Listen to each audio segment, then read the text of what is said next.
Aujourd'hui, je vais vous parler de la répartition des émissions de CO2 au niveau mondial et au niveau de la France. Dans un contexte de dérèglement climatique issu des émissions de CO2 d'origine humaine, il me semble vital de s'assurer que les actions réalisées pour les réduire sont efficaces. Et particulièrement en France, dans un contexte de dette abyssale, il me semble opportun de s'assurer que les subventions publiques prévues dans la PPE 3, la programmation pluriannuelle de l'énergie, de la Commission de régulation de l'énergie, sont mises au bon niveau par nos dirigeants pour une lutte efficace contre le dérèglement climatique. Je vais me baser sur une excellente et récente vidéo de Jean-Marc Jancovici qui décrit la répartition mondiale des émissions de CO2. Vous trouverez en description le lien de cette vidéo. Je vous invite à la regarder. La réalité des faits est décrite de manière imparable. À plusieurs reprises, il indique: et alors planter des éoliennes pour faire l'hydrogène pour ça, plus l'hydrogène pour ça, plus l'hydrogène pour ça, plus l'hydrogène pour ça, plus la réduction du minerai de fer ici, plus là, plus machin, les ordres de grandeur ne passent pas. Et un peu plus loin: bah ça, on va rien changer avec des éoliennes. Je vois pas trop ce qu'on va faire là-dedans avec des éoliennes. Dans cette vidéo, il nous indique que les centrales électriques à charbon représentent 20% des émissions de CO2 mondiales, avec la moitié de ces émissions causées par la seule Chine qui déploie néanmoins à grande échelle son nucléaire civil, l'hydraulique et les ENR intermittentes en même temps.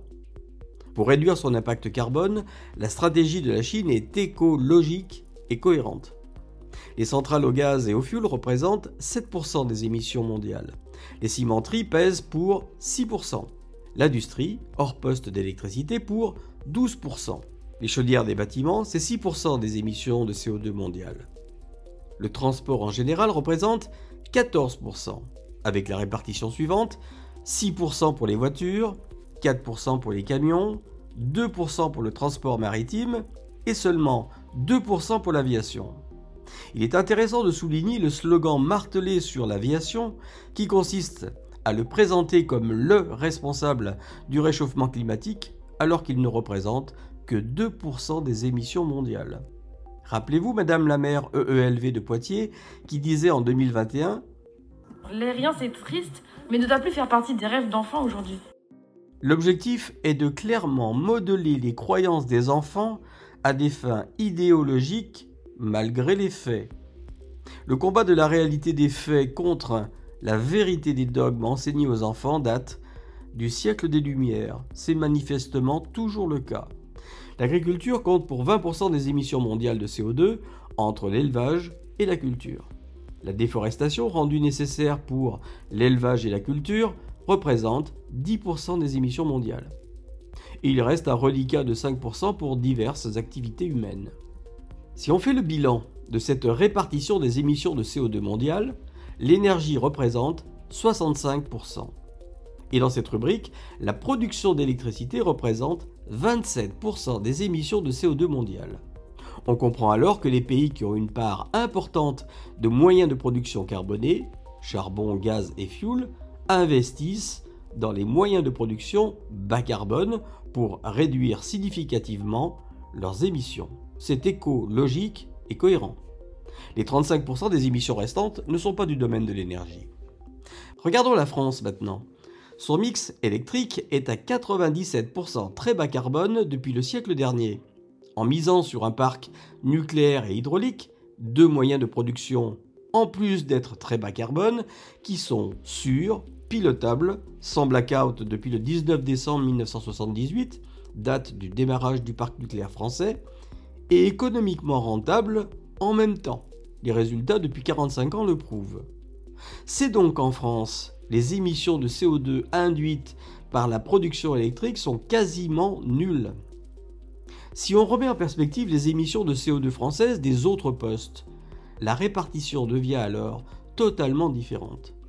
Les cimenteries représentent 8% des émissions de CO2 françaises, l'industrie 16%, les chaudières de bâtiments 8%, le transport 19%, l'agriculture 27,5%, la déforestation 14% et le poste d'hiver 7%. Le domaine hors énergétique représente un peu moins de 50%, Le domaine énergétique représente un peu plus de 50% des émissions de CO2 françaises. Mais vous l'aurez noté, sans le domaine électrique, qui est déjà très bas carbone depuis 45 ans. Mais alors, que propose la PPE3 en matière de soutien et de subventions publiques? Le rapport de la CRE, dont vous trouverez le lien en description, propose un soutien de 7,7 milliards d'euros aux ENR intermittentes pour 2026. Ces subventions publiques sont en augmentation de 23% par rapport à 2025, qui était déjà en augmentation de 114% par rapport à 2024. Ces subventions publiques portent sur la production électrique, qui, je le rappelle, est déjà décarbonée en France depuis 45 ans. On pourrait alors imaginer que c'est pour préparer l'avenir proche, préparer l'augmentation de la consommation à venir, et qu'il faille augmenter rapidement la capacité de production. Serions-nous aujourd'hui en sous-capacité de production? Regardons ce qu'il se passe dans le domaine de la production électrique française aujourd'hui. RTE a souligné dans son rapport de l'année 2024 une exportation record de l'électricité française bas carbone. Cette tendance se confirme en 2025. Et en même temps que la France exporte massivement son électricité, depuis le printemps et l'été 2025, RTE demande aux producteurs électriques bas carbone de baisser leur production. C'est donc que nous sommes actuellement en surcapacité de production. Et la PPE3 augmente les subventions pour augmenter encore plus cette production en 2026. Où est la logique? Serait-ce pour faire comme les autres, alors que notre transition électrique a déjà été faite au siècle dernier? Mais alors pourquoi baisse-t-on la production électrique? Parce que la consommation française n'est pas suffisante. Et pourquoi la consommation française n'est-elle pas suffisante?